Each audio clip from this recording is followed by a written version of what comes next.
Tayo ay iisa. Ikaw, kayo, tayo. Iisa ang radyo. Tayo ay iisa. Iisa ang nag-uugnay. Iisang radyo ang pinakikinggan. Tayo ay magkaisa dahil tayo ay Pilipino. DZRH 87 tayo. Saan ka man sa mundo, tayo iisa. Tayo Pilipino. Serbisyong tapat sa iyo, DZRH. Buklatin ang mga pahina. Pakinggan ang boses ng lipunan. Tunghayan ang mga issue mula sa ibang katayuan. Nakakalungkot kasi deserve ba namin ng ganito?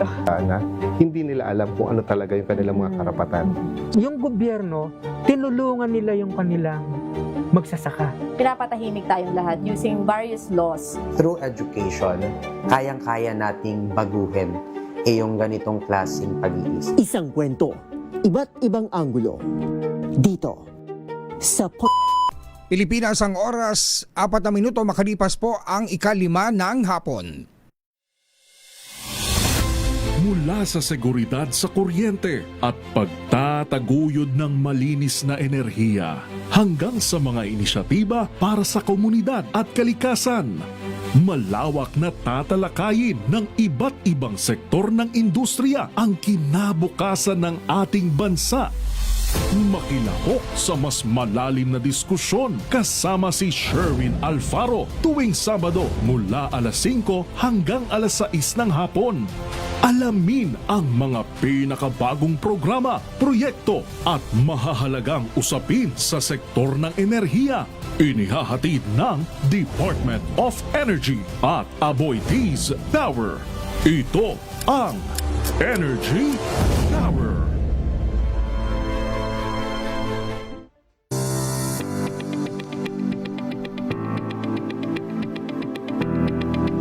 Sa gitna po ng patuloy na pagtaas ng presyo ng kuryente at lumalalang epekto ng climate change, lalong umiigting ang panawagan para sa mas malinis at mas murang pinagkukunan ng enerhiya.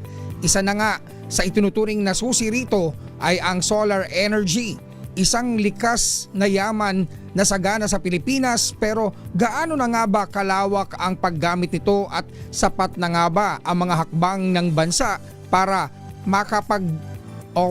mapakinabangan ang power na nagmumula sa araw? Alamin po natin ito sa ating programang Energy Power. Magandang hapon, ako po Sherwin Bata Alfaro at dire-diretso na tayo sa ating pag-uusapan ngayong hapon na to. Ang ating pong talakayin tungkol sa renewable energy.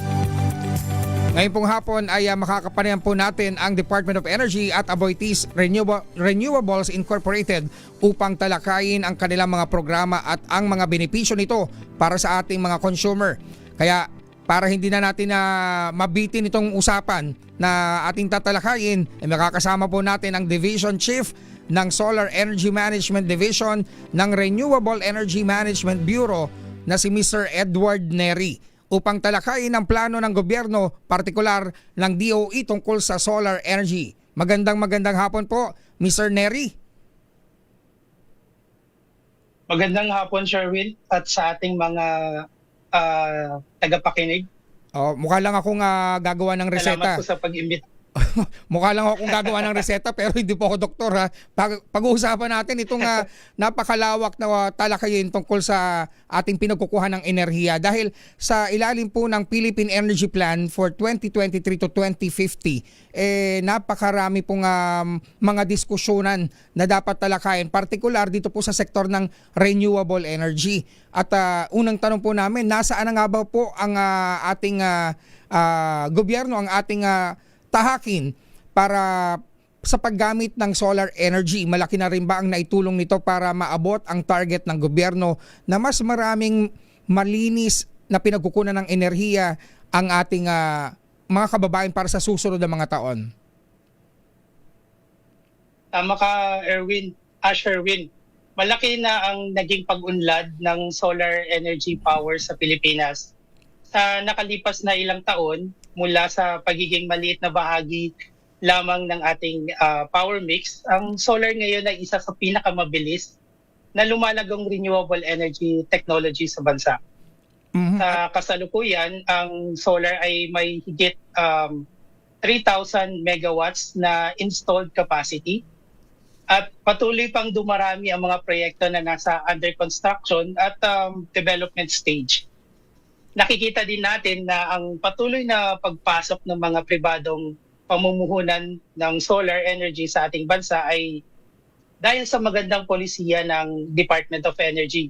Isa na rito yung Green Energy Auction Program natin, kung saan pinapabid out ng gobyerno yung solar capacity at a ceiling price. So competitive ang auction natin at discover ng price dito dahil nagpapababaan ng mga bidders dito. Isa rin sa mga isinusulong natin ay ang net metering program. So para ma-empower po lahat ng consumers natin na gumamit ng solar energy sa kanilang mga bubong at pwede rin nilang itong ibenta kung sakaling meron silang sobra sa mga na-generate nila sa kanilang solar rooftop facility. So mahalaga yung papel talaga ng solar upang makamit yung ating pambansang target gaya ng banggit mo. 35% renewable energy share pagsapit ng 2030, 50 naman pagsapit ng 2040. Alinsunod nga yan sa ating Philippine Energy Plan. Noong 2025, tumaas tayo from previously 22% lang yung renewable energy share, ngayon 25.4% na. Dito sa 25% na to, 4% dito yung share ng solar technologies. Gayunpaman, hindi lamang solar yung solusyon. Ang target na ito ay makakamit sa kombinasyon ng solar, sa wind, hydro, yan po yung mga renewable natin, geothermal at biomass. At syempre yung patuloy na pagpapalawak ng transmission system natin at energy storage. Kasi ang solar, isa sa pinakamabilis na maipatayo ito na renewable energy technology. At kaya malaking bahagi nito yung kailangan natin sa ating energy transition. Sir, sinasabi nyo kanina, Sir Mr. Neri, na in 2025 parang nasa 22% lang yung gumagamit ng solar. 2024, yeah. Then 2025, 25.4. 25.4. So may 2 or 3% na itinaas na rin kahit papaano. At nagpapakita ba to ng interes ng publiko na kino-consider na ngayon yung pag-shift mula dun sa traditional na paggamit na pinagkukunan ng mga kuryente, na ngayon gusto na nila na matikman din yung libre na enerhiya na nanggagaling sa solar? Tama po. Gusto ko lang linawin na hindi to specific lang sa solar yung pagtaas ng 22 to 25, but it's a combination ng renewable energy technologies, yung lahat na nabanggit ko kanina. Pero tama ka, lalo na itong recent na global crisis natin, na ipakita dito na isa sa mga malaking nag-import ng solar energy, solar modules at solar technologies ay ang bansang Pilipinas. Pangalawa ito sa Netherlands. So sa buong mundo, isa na tayo sa pinaka mabilis na mag-adapt ng solar technology. And speaking of this, marami pa rin po ba tayong mga solar power project na itatayo sa mga susunod na mga taon? At ano po yung mga gagawin pa ng gobyerno para mapabilis? Kasi alam nyo naman, pagdating sa bahay, di ba sinasabi sa community na parang ang hirap naman magpa-solar dahil ang dami daw requirements, ang dami mga requisitos, kailangan pa mang humingi ng mga permit sa barangay, ganon. So, ano po yung mga ginagawang paraan ng pamahalaan para mas lalong mapalapit yung gantong klase ng serbisyo at teknolohiya para sa ating mga kababayan? Okay, Sherwin. So batay sa kasalukuyang pipeline ng Department of Energy, halos doble ang inaasahan natin na papasok galing sa solar energy capacities. So from 3 gigawatts, 6 gigawatts in 2 years' time. So by 2028, in-expect natin na ganito kalaki pa yung papasok from solar.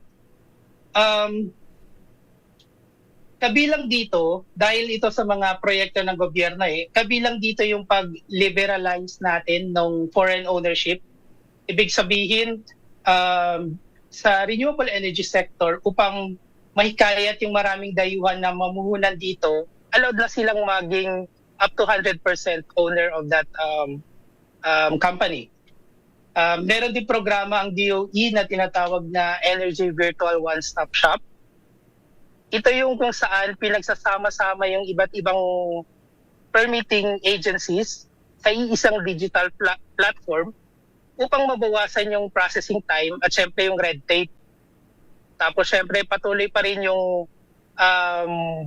pagpapabilis ng DOE ng mga proseso sa pag-secure ng mga kontrata at mahigpit na monitoring ng mga milestones ng mga projects na yon. Katunayan, bumuo yung DOE ng task force. Ang tawag dun sa task force ay Task Force 200. Kung maalala mo, last year may SONA ang ating mahal na Pangulo. Yung 200 projects na priority ng DOE, yun nanggaling po doon sa SONA yon. So ang ginagawa ng DOE, aktibo siyang nag-i-intervene sa mga iba't ibang agencies para matugunan yung mga bottlenecks at kinakaharap ng mga proyekto ng renewable energy. So kasama dito yung DA, Department of Agriculture, the LGUs, NGCP, upang ma-resolve yung mga usapin ng land access, environmental clearances, kasama na rin yung transmission connectivity. Yun naman sa isang programa ng gobyerno, yung net metering program, nagsagawa yung DOE, DPWH, and DILG ng Joint Memorandum Circular. Ang intention nito ay para ma-streamline yung proseso ng pag-apply ng net metering program at magkaroon ng mas mabilis na proseso at mas kaunting requirements. Standard na po yung requirements dito. So inaasahan natin na mas marami pong mga consumers natin yung sa mga tahanan nila na magpapaput up ng net metering. Nako, exciting. Ito na exciting part pero magkakaroon muna tayo ng commercial gap. Pero dahil nga mas gumaganda na at mas bumibilis na yung serbisyo para maka-access yung ating mga kababayan sa malinis at renewable energy, ngayon maya-maya malalaman natin kung ano pa yung mga karamihan na dapat nating alalahanin, lalo sa mga i-remind natin ng Department of Energy, yung ating mga kababayan na eksperimento na mga naglalagay ng sarili nila ng mga panel na akala nila DIY. Oo, mga DIY na mga style. Baka mamaya ikapahamak natin to. Pero tatalakayin natin sa pagbabalik po ng ating programang Energy Power!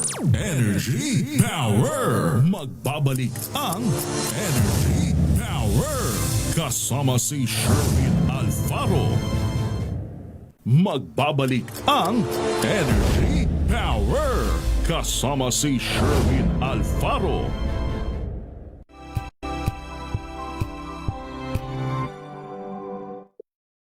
Wow, ang saya. Isang barangay na labada, puro mancha pa. Goodbye, pahinga. Mommy, isang laba lang yan sa Pride Bar Blue. May powerful stain-away enzymes na malupit sa dunit mancha. At di masakit sa kamay. Isang laba lang yan. Hello, pahinga. Hello, Pride Bar Blue. ACS. Galing-galing mo. Smart dishwashing paste ko. Pritong ulam na masebo. Plato ng kaldero. Tanggaling for everyday. Ganyan pag smart ang dishwashing paste. May double tanggaling formula. Tanggal ang sebo. Tanggal ang bakterya. Pahit para walang pahit. galing-galing mo. Smart dishwashing paste. ACS. May nagbago. May arte. May budget. Akala nyo lang yon. So solid. White Rose Papaya. Wow. White Rose. White Rose Papaya. Wow. White Rose. White Rose Papaya. May glow up with White Rose Papaya. White Rose Papaya. May puti power times 2 kasi may papaya at niacinamide. May shea butter and tea tree oil pa. Kutis sulit ang glow up. Glow up with White Rose Papaya. White Rose Papaya. Kutis sulit ang glow up. ACS. Tinesting, sinuri, siniyasan. Ang resulta? Super effective ang Shield sa pagpatay ng bakterya at virus. Shield Antibacterial Soap. Believe ang mga eksperto sa Philippine Nurses Association. At si Mami. Tiwala ako sa Shield. Shield Antibacterial Soap. Napatunayang mabisa. Ang mga nurse, tiwala. ACS.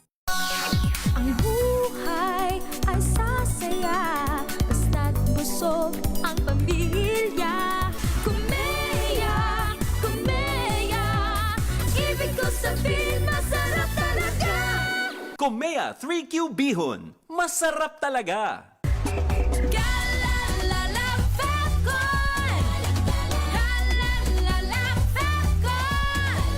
Ang bango ng sampayan. Tara na magsayawan. Calefacton, amoy nakaka-joyful. Ito nga pala si Kuya Jobert at ako isang komedyanteng Pilipino. Ako ngayon ay nandito na sa Calgary, Alberta, syempre sa Canada, and this is my MX3 story. Let's go! Medyo nagkakaedad na ako. Gusto ko rin syempre puro organic. Nagja-jogging ako, nagba-basketball ako. Saka syempre, alagaan mo yung binigay sa'yo ng Diyos na katawan. Yun, MX3. MX3, dito ako believe. Mahalagang paalala, ang MX3 capsule ay hindi gamot at hindi dapat gamiting panggamot sa anumang uri ng sakit.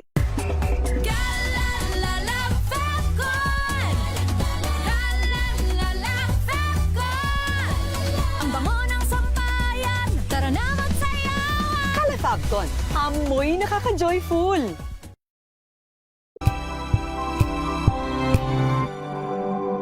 Ngayong ika-87 taon ng kauna-unahan, DZRH. Tayo ay iisa. Ikaw, kayo, tayo. Iisa ang radyo. Tayo ay iisa. Iisa ang nag-uugnay. Iisang radyo ang pinakikinggan. Tayo ay magkaisa dahil tayo ay Pilipino. DZRH 87 tayo. Saan ka man sa mundo, tayo iisa. Tayo Pilipino. Serbisyong tapat sa iyo. DZRH. Curious ka ba sa maraming bagay? Kami na ang bahala dyan.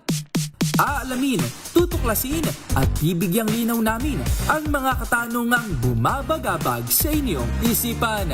Sa programa kung saan ang bawat sagot ay galing lamang sa mga eksperto. Ang Expert's Opinion, tuwing linggo 3:00 ng hapon, dito lang sa DZRH TV.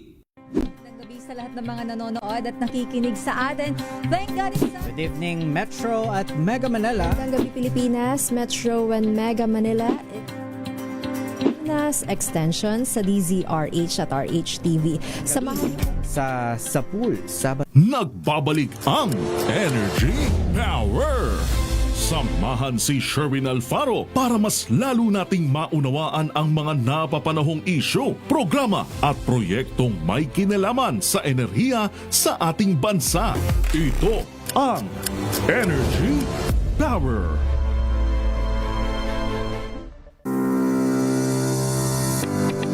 Energy Power. Energy Power. Siyempre kasama nyo pa rin po Sherwin Bata Alfaro at siyempre kasama pa rin natin ang Division Chief ng Solar Energy Management Division ng Renewable Energy Management Bureau ng Department of Energy, si Mr. Edward Neri. Sir Edward, welcome back. Thank you, Sherwin. Ayan, tubig lang ang pahinga mo ngayong hapon. Kasi dire-diretso itong talakay natin. Dahil sa Lunes, sona na ng Pangulong Bongbong Marcos. At isa sa mga maaring maging highlight. Siguro itong usapin tungkol sa paghahanap natin ng mas sustainable, mas reliable at mas malinis na pinagkukunan ng enerhiya gaya ng solar power. Ngayon po, ito yung agam-agam ng marami. Dahil sa dumadami na daw po itong ating mga solar plants o power plants, kaya pa bang saluhin to ng ating mga power grid at hindi ba tayo magkakaroon ng problema kapag maulap o umuulan sa ating pag-harvest ng araw ng kuryente mula sa araw? So, natural naman talaga na variable yung solar dahil sa nakadepende nga ito sa sikat ng araw. Ngunit ang intermittency nito ay isa sa technical na hamon na matagal nang tinugunan ng mga modernong power system sa buong mundo. Ang mahalaga ay hindi lamang ang pagdaragdag ng renewable energy plants, kundi ang sabayang pagpapalakas ng ating transmission network at ito yung grid technologies. Kaya isinusulong ng Department of Energy yung Smart and Grid Plan. So isang pangmatagalang roadmap ito para gawing mas matatag, mas matalino at mas mahanda ang Philippine grid sa mas mabilis na pagdami ng renewable energy. Layunin din nito yung matiyak na ang transmission system ay hindi lamang makakasabay sa paglago ng demand, kundi maging handa rin sa pagpasok ng malalaking kapasidad ng solar, ng wind, kasama na rin yung offshore wind at iba pang renewable energy technologies. At kasabay nito, ipinapatupad din ng DOE yung iba't ibang mga polisiya para mapanatiling matatag yung grid natin. Isa nga rito yung mandatory integration ng battery energy storage system. Ibig sabihin, required na po lahat ng mga variable renewable energy power plants, ito po yung solar at saka wind, na mag-integrate o magsama ng baterya sa kanilang mga planta. Ito yung mga power plants na 10 megawatts pataas. Ang best kasi o yung battery ay tumutulong sa pag-absorb ng sobrang enerhiya. Kapag mataas yung araw, mataas yung solar generation at agad na naglalabas ng kuryente. Kapag naman bumababa yung production o tumataas yung demand, doon po nire-release yung na-store sa battery. So parang sasalo. So, may sasalo doon sa demand. Yes. Na kung halimbawa hindi na sapat yung supply, may backup na battery na siyang magtutuloy ng serbisyo ng power line. Tama po. So pwede niyang i-store during daytime yung sobrang napoproduce ng solar power plant. I-store niya sa battery, tapos pwede niyang gamitin during nighttime kung saan wala ng araw, pwede pa rin gumana yung baterya. Mm-hmm. At, so ganun po yon. Opo, sir, karamihan din sa mga gamit sa solar tulad ng mga solar panel, inaangkat pa natin sa ibang bansa. 'Di ba? May kakayahan na ba tayo na gumawa nito o mag-assemble ng sarili natin mga kagamitan para ma-push yung ating mga kababayan sa paggamit ng renewable energy? Sa kasalukuyan, malaking bahagi ng photovoltaic modules, inverters at iba pang pangunahing kagamitan ay imported, lalo na mula sa mga bansang malalaking manufacturing industries tulad ng China. Gayunpaman, meron ng mga kumpanyang gumagawa ng local assembly ng ilang solar system components sa bansa natin. Mga mounting structures at electrical equipment. Dahil sa ilalim ng Renewable Energy Act of 2008, binibigyan ng fiscal incentives o insentibo tulad ng duty-free importation. Itong mga accredited manufacturers, fabricators, ng mga locally produced na renewable equipment, components at parts upang mahikayat yung mas maraming lokal na mamumuhunan sa ating bansa. Layunin nito, palakasin yung domestic renewable energy supply chain lumika ng mas maraming trabaho sa ating bansa at mapataas yung local na value. Kahit kahit imported yung ilan sa mga kagamitan, malaking bahagi ng economic value ay nananatili sa ating bansa sa pamamagitan ng nabanggit ko, yung trabaho, yung serbisyo at syempre yung investments. So ayun po. At ang isa pang agam-agam, siguro yung mga nandiyan sa kabukiran, yung mga may mga malalawak na lupain na kino-convert ngayon into a solar farm, 'di ba, na maaring pag-harvestan ng solar energy. Maaari daw ba makaapekto to sa kanilang pagtatanim o sa kanilang supply ng pagkain na napoproduce kung i-convert yung mga lupain para maging solar farm? Sa Department of Energy, mahalaga talaga naming linawin na hindi layunin ng ehensya na isakripisyo yung food security kapalit ng energy security. Ang posisyon ng pamahalaan ay kailangang sabay nating makamit itong dalawa na to. Ang DOE ay mahigpit na nakikipag-ugnayan sa Department of Agriculture, Department of Agrarian Reform, kasama na rin yung Department of Environmental and Natural Resources at iba pang ahensya upang matiyak na yung renewable energy ay naaayon sa tamang land use policies. Sa halip na permanenteng i-convert yung produktibong agricultural lands, isinusulong ng Department of Energy ang mga makabagong konsepto. So, katulad ng agrivoltaics. So ito yung agrivoltaics ay kung saan ang solar panels ay idinisenyo na may sapat na taas at espasyo upang may pagpatuloy ang pagtanim sa ilalim or pagitan ng mga panels. Sa ganitong paraan, parehong nakakagawa ng pagkain at malinis na kuryente sa iisang lupain. Magandang halimbawa dito yung proyekto ng solar power plant sa Lumbangan. Ang mga kita ng farmers nung ginawa nila yung pag-aaral, dumoble ito. So mas dumoble yung kita ng mga farmers. At marami na rin mga developers natin yung mga nag-i-initiate ng ganitong klaseng konsepto. Meron din tayong aquavoltaics na tinatawag. Ito naman, pinagsasama yung aquaculture at solar power generation. Maaaring ilagay yung solar panel sa ibabaw ng fish ponds, irrigation reservoir, sa mga katubigan para sa pagpapalaki ng para sa patuloy ng pagpapalaki ng mga isda at aqua products. Sa katunayan, ang DOE ay nagpaplano na mag-conduct ng Green Energy Auction Program specific dito sa konsepto na to, itong Agri-PV at saka Aqua-PV.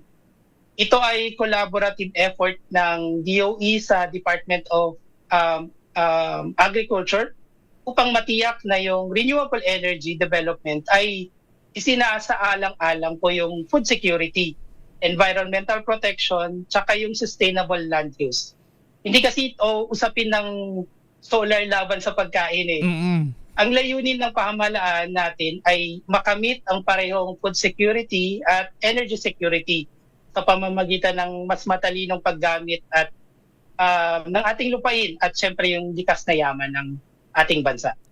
Nako Sir Edward, napakaraming natutunan namin sa inyo ngayong hapon na ito at we're expecting na sa mga susunod na mga pagkakataon ay makausap uli namin kayo para magabayan lalo na yung mga kababayan natin na eto may nagtatanong nga dito si Yumi na naka-tune in ngayon sa YouTube. Sabi niya, balak niya raw na mag-invest sa solar. Magandang investment po ba ang solar power?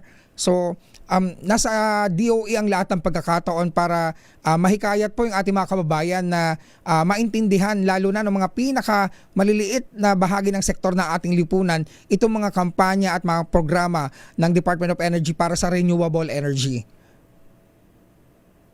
Tama po. Kung mapapagbibigyan ako ng mas mahabang pagkakataon or kung hindi naman, bukas naman po yung ahensya ng Department of Energy sa mga katanungan kung paano tutulungan itong mga kababayan natin na interesadong magpalagay ng solar facilities sa kanilang mga bubong or mag-invest sa solar energy business. Naku, maraming salamat sa oras po, Mr. Edward Neri. Salamat din po, Sir Win.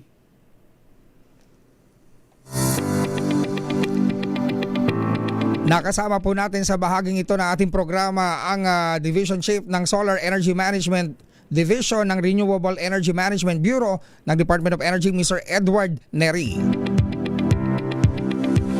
Ang daming interesante na gusto nga malaman kung ano yung mga gains kapag nag-convert sila sa paggamit ng solar power. Maya-maya po makakausap naman natin ang Vice President for Engineering and Execution ng Aboitiz Renewables Incorporated para malaman natin kung paano tayo makaka-avail nitong mga gantong klase ng serbisyo at makapag-convert na tayo sa renewable energy. Oras po natin, Pilipinas ang oras, 5:34 ng hapon. Magbabalik po ang Energy Power! Magbabalik ang Energy Power! Kasama si Sherwin Alfaro.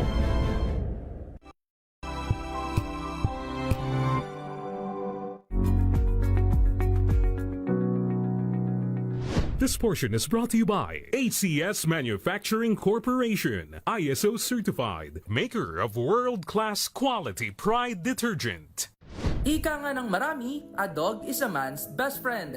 Yan ay dahil hindi lang sa kulit o comfort na naibibigay ng mga alagang hayop, bagkus sila rin ay marunong na makiramdam, gaya ng pag-aabang sa tuwing umuwi ang kanilang mga amo, gamit ang kanilang tinatawag na instinct.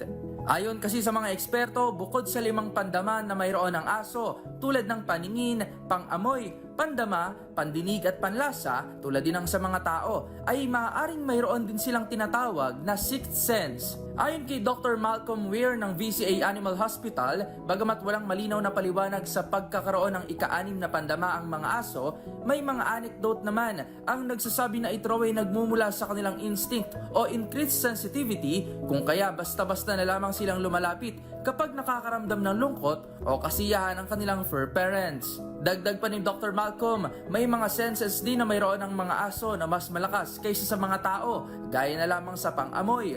Base kasi sa pag-aaral, mas malakas raw umano ng 10,000 beses kumpara sa smell range ng isang tao. Gayun din sa pandinig na mataas na sound frequencies ang kayang marinig ng aso, kung kaya't minsan nararamdaman din ng mga ito na may paparating na malakas na ulan o sama ng panahon. Kaya naman muling paalala ng mga eksperto, mas mahalin natin ang ating mga alagang aso dahil your dog knows you.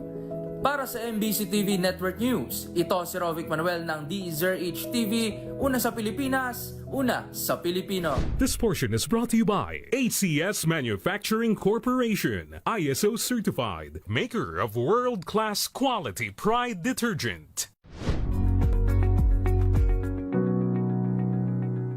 Hello, Washi! Laundry day na naman! Yay! Anong meron? Mancha ng chocolate, putik, may libag pa! Kaya natin yan!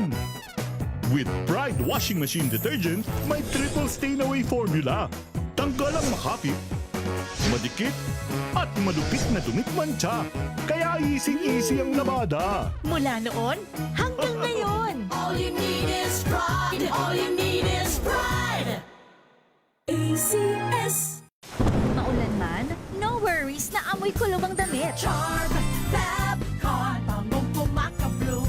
Tanggal amoy kulong sa bango ng charm. Kaya gamit ko, Charm Fab Con with Bloom Fresh technology. Kills 99.9% of kulob-causing bacteria. May aroma burst pa of thousands of flowers and berries. Ang sampay sa loob, no amoy kulob. Bangong kumakabloom sa charm. Charm Fab Con. ACS. Sa lahat ng bagay, simula pa lang, siguraduhin max protection na. Kasi pag kulang ang proteksyon, baka madaling masira. Sa ngipin, dapat may max protection din. Max sa alaga ng unique toothpaste. With Max Protect Formula, help stop cavities before they start, while keeping breath fresh. Tri-Unique Maximum Fluoride Protection. Para max alaga, max protektado. ACS. Galalala Falcon. Galalala Falcon. Ang bango ng sampayan. Tara na magsayawan. Kalafabcon, amoy nakaka-joyful.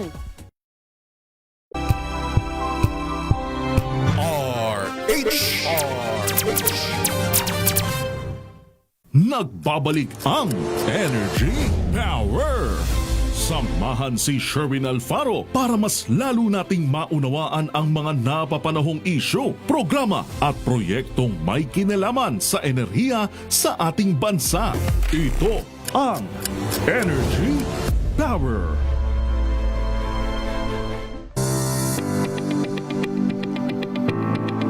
Sino bang gustong mabuhay sa dilim? Parang lalim no? Pero ang hirap-hirap siguro na walang enerhiya.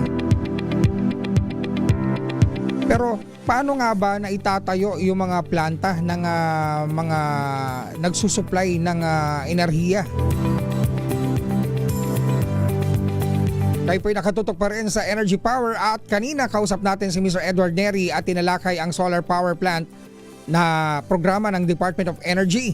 Ngayon naman po, idumakaw tayo sa Aboitiz Power Incorporated dahil kasama na natin si Vice President for Engineering and Execution ng Aboitiz Renewables Incorporated, Mr. Chris Vincent Alidon. Magandang hapon po, Sir Chris.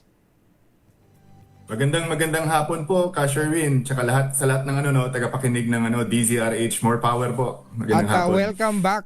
Dahil alam namin na nung mga nakaraang panahon, nakausap na rin namin po ang Aboitiz tungkol dito sa mga proyekto, lalo na yung konsepto ng pagtatayo ng mga pagde-develop ng mga solar power plant sa ating bansa bilang isa sa pinaka-lead company sa ganitong pong aspeto ng renewable energy.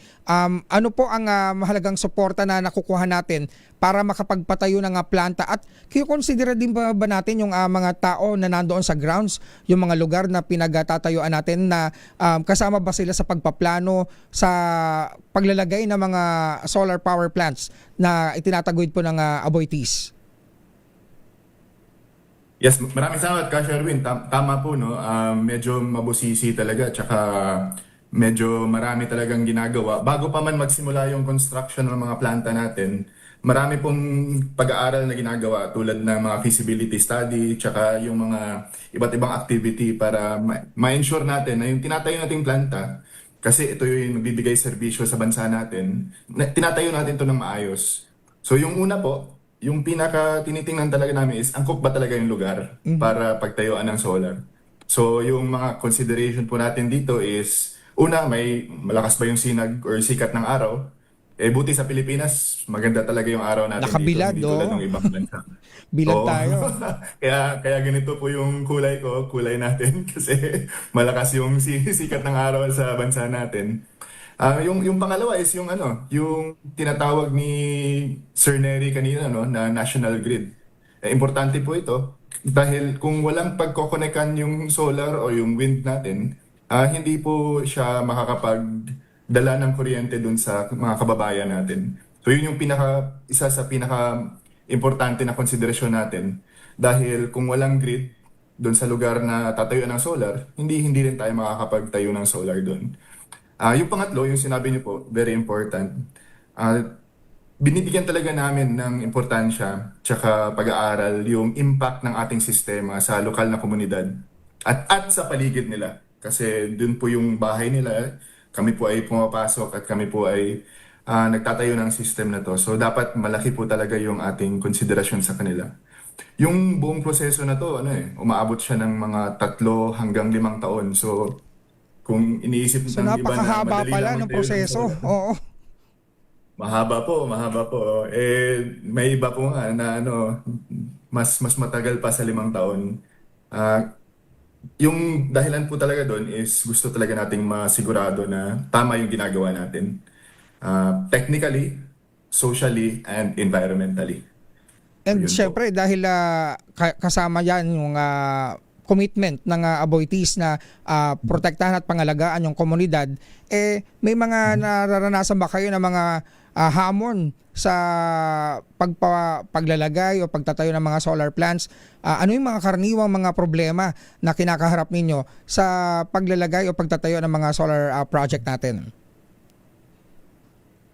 Yung problema sa pagtayo ng solar natin, dalawa po yung naisip ko, no? Yung una is yung technical na mahirap. Nakapagtayo na po kami sa bundok, nakapagtayo na po kami sa isang sobrang layong lugar. May kaakibat po na difficulty nga yung sinasabi sa paggawa ng ganung mga sistema sa mga lugar na to. Yung sa ano naman po, sa local community, yung challenge na nakikita namin ay na-solve din namin together with the local community. So, yung local community engagement po na tinatawag ay napaghalaga po talaga sa amin yun sa pagtayo ng planta. Sa simula pa lang ng proyekto, sila talaga yung una naming hinahanap. May tinatawag po kami na host community o host barangay. Sila po yung una naming pinupuntahan. Minsan po, no, ginaganap namin sa basketball court ng barangay, doon sa munisipyo. Gumagawa po kami ng mga consultation sa kanila. Kung makikita niyo, minsan nakapila sila, may mga tanong, pinipresenta po namin kung ano yung balak namin, ano yung may expect nila na mangyayari. Paano ba siya tingnan? Paano ba ano ba yung ano niya, parang kumbaga visual niya doon sa community namin. At importante din yung anong mga benepisyo na kanilang makukuha doon sa pagtayo namin ng planta sa lugar nila. So, marami po silang binibigay na feedback sa amin. Yung ginagawa namin sa feedback na yan, ginagawa po namin at pinag-aaralan, tapos kino-consider namin sa pagtayo ng planta namin. Sa mga planta po namin, Ka Sherwin, yung namin doon, yung lifespan namin doon, mga 30 years. Wow. Parang naging lokal na rin kami. Oo. So, diba? na-adapt nyo na rin. Kung ano yung kultura doon sa komunidad, na-adapt na rin ang inyong mga tauhan doon sa lugar. Tama po. At yung yung sa mga planta po namin, may 45 po kami na planta, no? Kung makikita nyo po, kung bumisita kayo sa kanila, yung mga tao namin parang taga doon na rin. Nagiging parte talaga kami ng komunidad. So yung proseso ng pag-uusap na ito, hindi lang siya nagtatapos sa construction. Tuloy-tuloy siya hanggang nandun kami. Hanggang andun yung mga planta namin.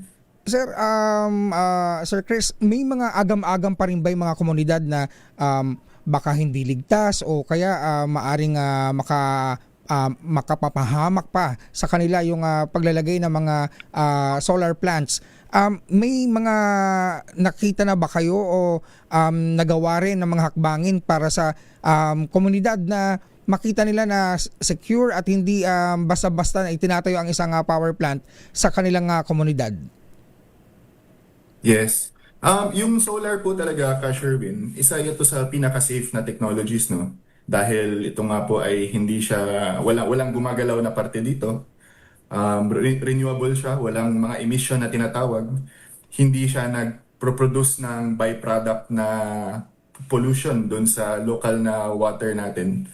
So, yung kapartner namin po dito, yung mga ahensya ng gobyerno tulad ng DNR, minsan kausap namin yung ibang mga ahensya para ma-ensure na wala talagang adverse effect. So, bukod pa sa tao, yung gobyerno natin actually yung partner natin kasi sila yung nag-iisip para sa mga tao, pinoprotect yung mga tao natin.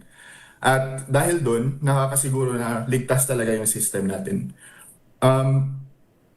Yung nagiging resulta nito lahat is yung pagiging namin, yung information campaign namin. So, yung resulta ng lahat ng pagsusuri, pag-aaral na to, pinapakita rin namin sa tao. Tsaka kung ano ba yung tanong nila, sinasagot din namin po. Nako, maya-maya, Sir Chris, marami pa tayong tatalakayin dahil marami pang gusto makalaman kung paano yung nangyayari na naitayo na yung planta at paano na napupunta sa mga tahanan yung na-harvest ng mga solar energy na ginagamit ng inyong kumpanya para maserbisyuhan yung ating maraming kababayan. Dahil oras po natin, Pilipinas, ganap ng alas 5:47 ng hapon, magbabalik po ang Energy Power! Energy Power! Magbabalik ang Energy Power! kasama si Sherwin Alfaro.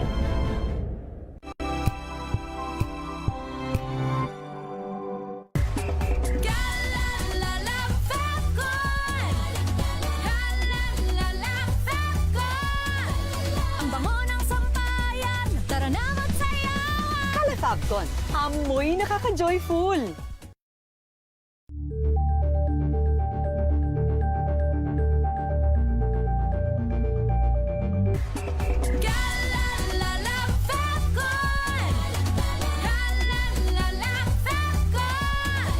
Ang bango ng sampayan, tara na magsayawan. Calefabcon, amoy nakaka-joyful.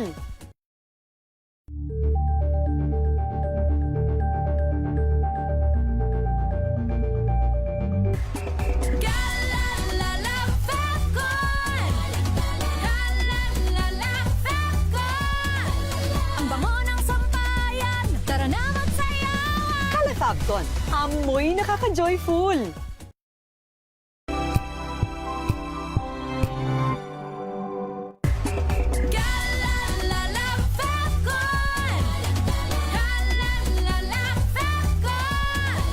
Ang bango ng sampayan, tara na magsayawan. Calefabcon, amoy nakaka-joyful.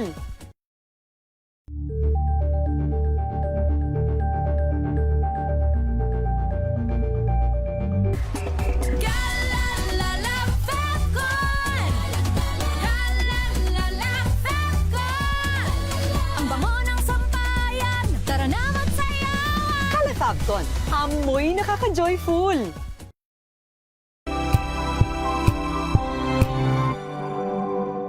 Maagang balitaan, maagang usapan sa mga issue at balita. Kasama si Kuya Angelo Palmones sa Magandang Umaga Pilipinas. Mula Lunes hanggang Biyernes.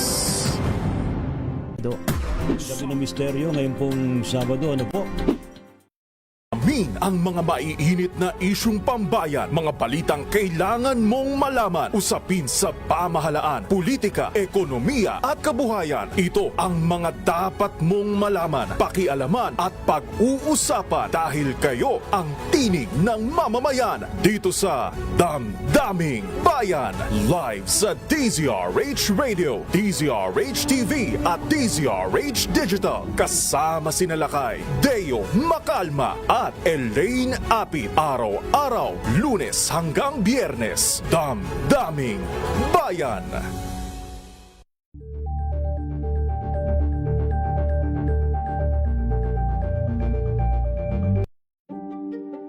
Buklatin ang mga pahina.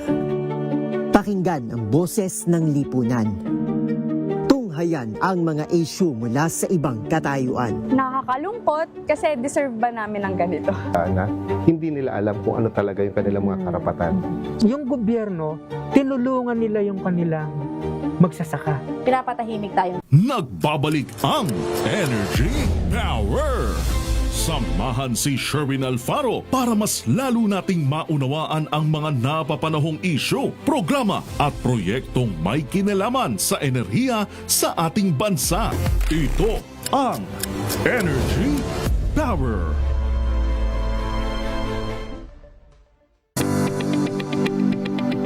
At syempre kasama pa rin natin ang Vice President for Engineering and Execution ng Aboitiz Renewables Incorporated, Mr. Chris Vincent Alidon. Magandang hapon ulit, Boss Chris. Magandang hapon po, Ka Sherwin. Oo, nagsimula ng dumilim. Ngayon magbubukas na sila ng mga ilaw nila sa mga bahay nila dahil alas 5:52 na ng hapon.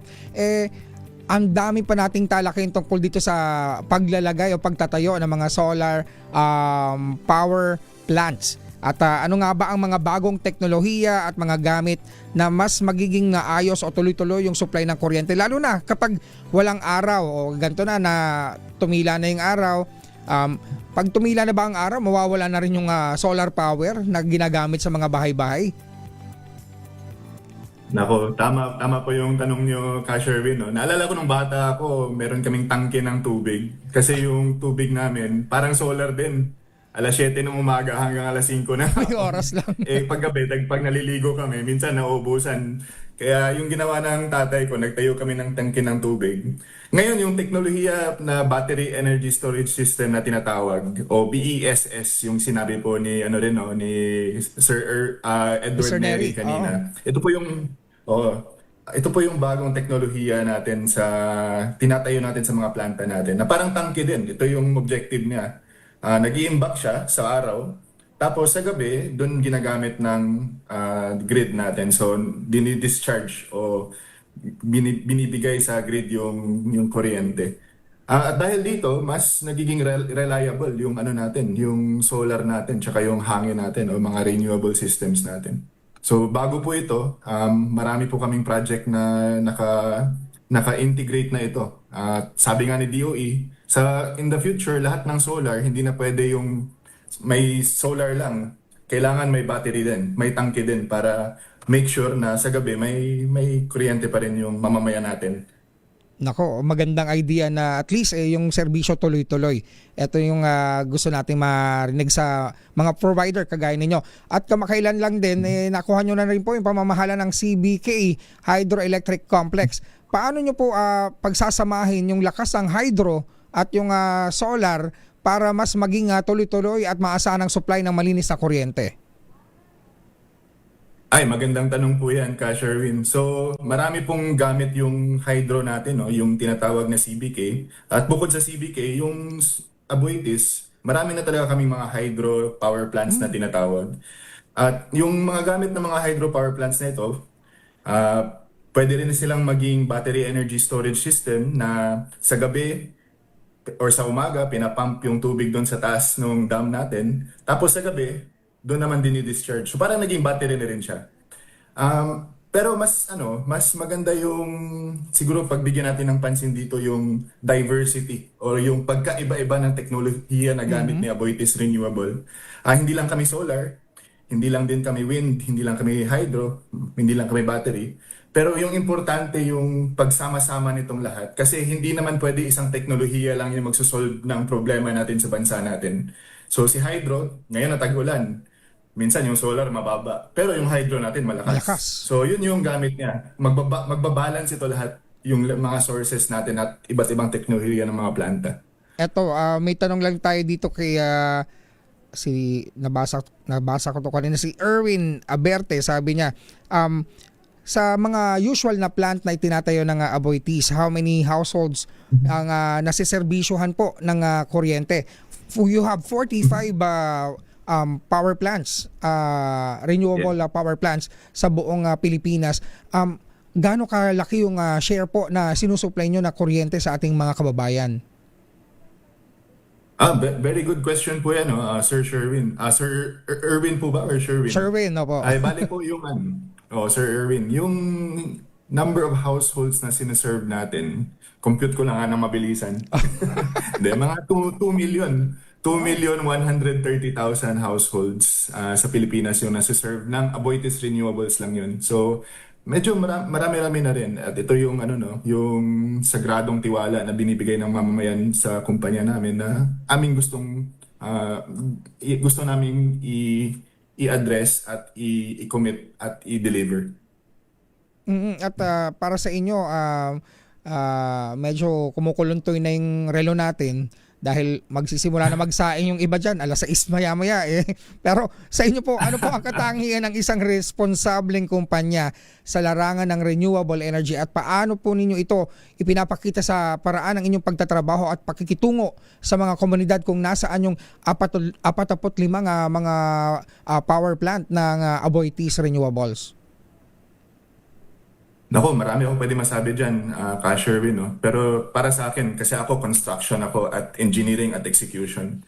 Ako, naniniwala ako na it is better to see than to say.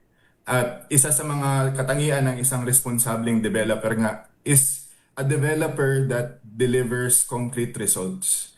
So marami po akong masasabi, pero yun lang yung gusto kong ibigay na na may offer ko.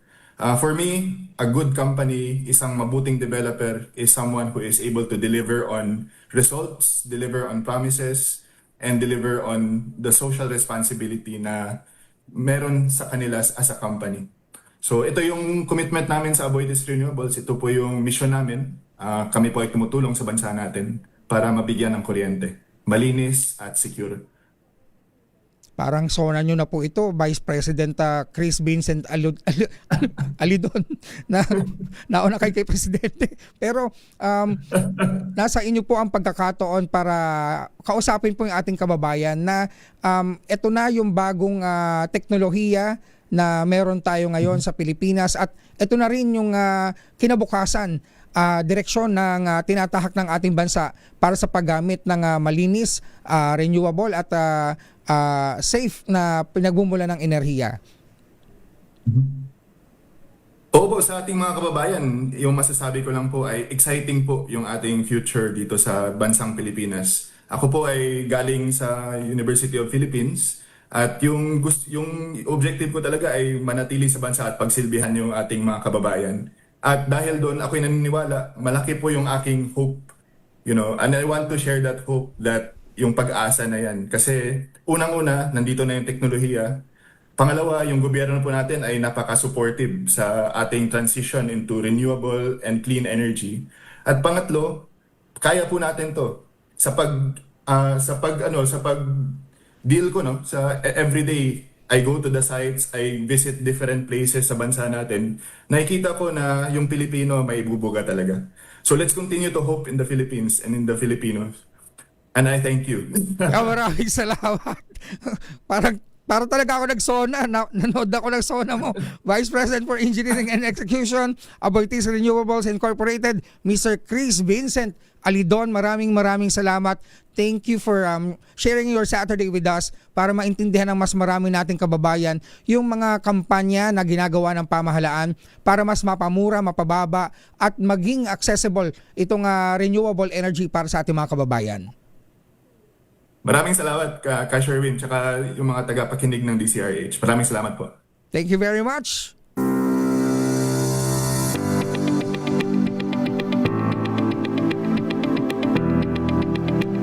Alas 6 na ng gabi, marami nang magsisimulang magsaing, magluto ng hapunan at kinokonsidera ngayon yung pag-iisip na ano nga ba yung maitutulong ng mga renewable energy lalo na inihahain sa atin ngayon ng ating pamahalaan. Napakalaking pag-asa yung dala nito na mas maging mabuti, maging matipid yung ating konsumo at mas magiging accessible sa mas marami pa yung gantong klase ng mga proyekto na tinutuunan ng pansin ng pamahalaan. Ako po, Sherwin Bata Alfaro, samahan niyo po ako sa susunod na pagtalakay sa energy power na ating pinag-uusapan dito po sa ating programa. Magandang gabi. Oras sa buong Pilipinas, ganap ng alas 6:01 ng gabi. Mula sa seguridad sa kuryente at pagtataguyod ng malinis na enerhiya hanggang sa mga inisyatiba para sa komunidad at kalikasan. Malawak na tatalakayin ng iba't ibang sektor ng industriya ang kinabukasan ng ating bansa. Makilahok sa mas malalim na diskusyon kasama si Sherwin Alfaro tuwing Sabado mula alas 5 hanggang alas 6 ng hapon. Alamin ang mga pinakabagong programa, proyekto at mahahalagang usapin sa sektor ng enerhiya. Inihahatid ng Department of Energy at Aboitiz Power. Ito ang Energy